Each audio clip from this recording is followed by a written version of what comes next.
झारखंड में पहले चरण के चुनाव का मतदान जारी। 15 जिलों की 43 सीटों पर वोटिंग। पहले चरण में कुल 683 उम्मीदवारों का फैसला, जिनमें 73 महिला उम्मीदवार शामिल। चंपई सोरेन, सरयू राय, गीता कोड़ा, पूर्णिमा दास, बन्ना गुप्ता समेत कई दिग्गजों की किस्मत पर आज होगा फैसला।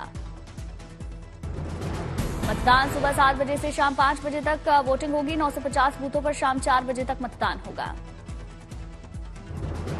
पहले चरण में बीजेपी के 36 प्रत्याशी, झारखंड मुक्ति मोर्चा के 23 और कांग्रेस के 17 उम्मीदवार आजमाएंगे अपनी किस्मत।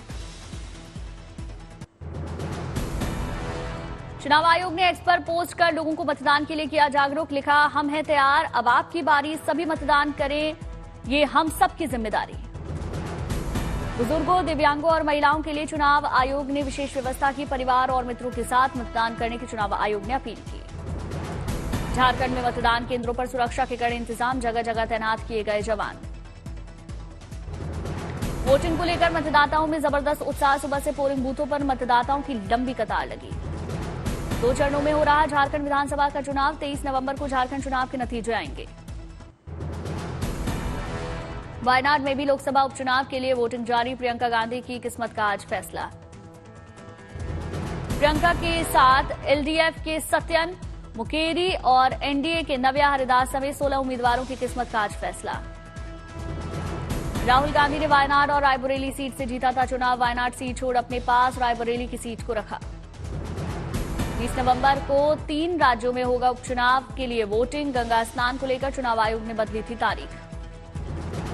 यूपी की 9 सीट, पंजाब की 4, केरल की 1 सीट पर 20 नवंबर को होगी वोटिंग। 23 नवंबर को आएंगे नतीजे। देश के 10 राज्यों में भी उपचुनाव का मतदान जारी। 31 सीटों पर वोटिंग जारी। राजस्थान में 7, पश्चिम बंगाल में 6 सीट, असम में 5 सीट, बिहार में 4 सीट, कर्नाटक में 3 सीटों पर वोटिंग जारी।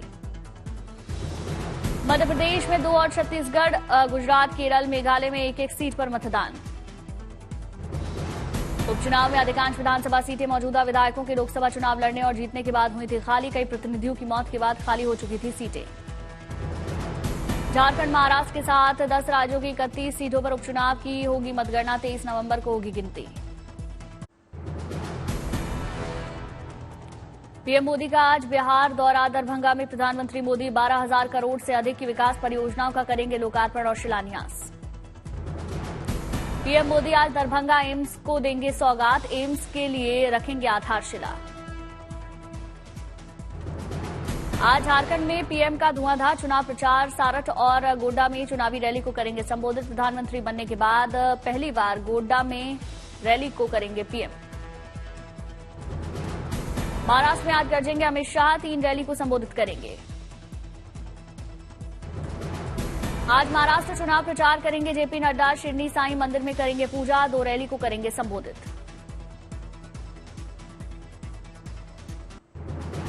पुणे में प्रधानमंत्री नरेंद्र मोदी ने किया रोड शो। जनता ने पीएम मोदी का अभिवादन किया। पुणे में मोदी फैन ने प्रधानमंत्री नरेंद्र मोदी का खींचा ध्यान। पीएम मोदी की मां की तस्वीर हाथ में लिए समर्थक दिखा। पीएम ने कहा, आपका प्यार मेरे लिए बहुत बड़ी पूंजी।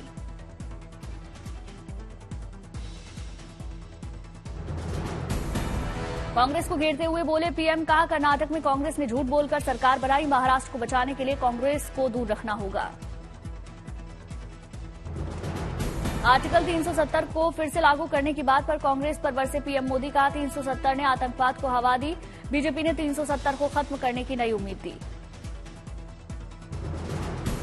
एमवीए को चुनौती देते हुए बोले प्रधानमंत्री मोदी। कहा, अपने युवराज से वीर सावरकर के पक्ष में आगाड़ी कराएं एक भाषण। बाला साहिब ठाकरे की प्रशंसा में करा लें भाषण। गोदिया में महाविकास अघाड़ी के लिए वोट मांगने पहुंचे राहुल गांधी। बीजेपी और संघ पर जोरदार हमला किया। सोलापुर में उद्धव ठाकरे की चुनावी जनसभा। कहा, मेरी आपत्ति बैक चेकिंग से नहीं है, वे सिर्फ मेरा ही बैक चेक कर रहे हैं। अकोला में सीएम योगी ने विपक्ष पर साधा निशाना। कहा, जाति के नाम पर बांटने वाले जितने भी नेता हैं, ये सभी देश के साथ विश्वासघात कर रहे। नागपुर की चुनावी सभा में सीएम योगी का नया नारा। कांग्रेस अध्यक्ष खड़गे पर साधा निशाना। कहा, मैं तो योगी हूं, मेरा हर एक काम देश के नाम। एक युवक ने सीएम शिंदे को दिखाए काले झंडे, गद्दार होने का लगाया आरोप। गाड़ी रोककर उतरे मुख्यमंत्री, सोशल मीडिया पर वीडियो वायरल।